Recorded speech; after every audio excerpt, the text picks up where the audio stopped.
Hello, Mrs. Meyer here.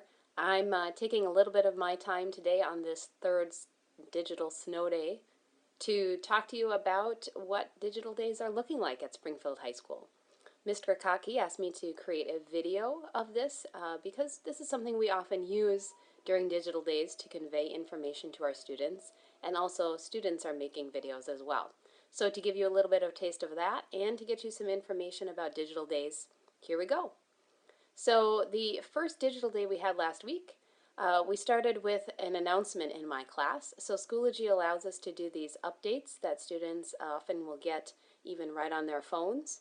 And in my update, I reminded students that there is a digital day folder where all of the assignments are going to be, and that they could reach me on Schoology during the school day today if they had any questions. So all teachers had this similar digital day folder that they were expected to have for students to have consistency between classes. And then how they communicated a reminder of that folder may have been different. Some send messages to their students, some did updates like I did. So once our students get their updates, then they get into the class. So on a Schoology class, you'll see lots of different folders, but the one that we're interested in is right here, that black digital day folder. And when the students open that up, they get a drop down of the different assignments that they are going to be working on.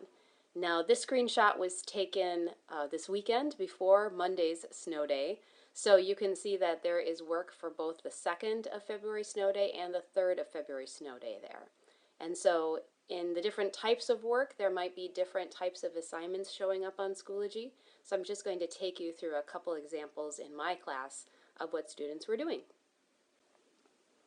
So this first example is a chart that they had to fill out for my class. They've been talking about different parts of the cell, and right in this assignment I was able to give the instructions. So the instructions are down here below of what they were supposed to do. I was able to provide the chart for them to actually write on, and that's right here. So they would open up that chart in the Notability app, which allowed them to write on it, and then they could hand it back in to me as well. And then finally in this section, I was also able to give them some links to help them fill out their chart. So those are live web links that they could look up information on.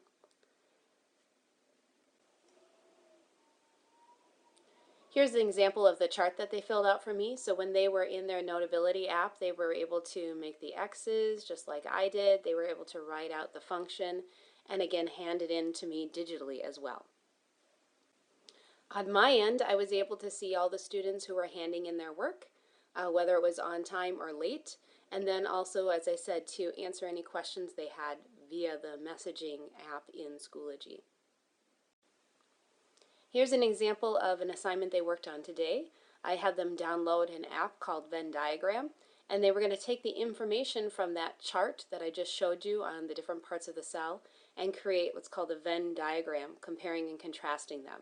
So I made a video for them this morning to show them how to use this app and to explain how I wanted them to get the data from their chart and into the app. In my college biology class last week, the snow day came on a day we were going to get ready for a lab. So what I was able to do is create a video to show them what the lab was going to be about, and then I created a discussion in Schoology for any questions they had about the lab preparation so that they would be ready to go for the lab even though we hadn't met in class the day before. And then the other thing I did in my college biology class for the 2nd snow day was I took a video on content of something called cellular respiration, and I embedded in this website called Zaption. And in this website you're able to ask questions of the students while the video is playing, and it pauses the video and then they have to answer their responses in there. So I could keep a better track of what the students were understanding from the video and some information about how long they watched the video and what answers they had. So on this screen you can see the data I can get on students watching videos. I can see how many students have watched it. I can see how long they spent on it. The background chart here has by name, if they answered the questions I wanted them to, how long they spent watching the video, how many total times they ended up watching the video, and then of course all the information over here on these charts. So even if I'm just asking them to watch a video and answer questions, I still can kind of watch in real time what's going on and keep track of who's doing what.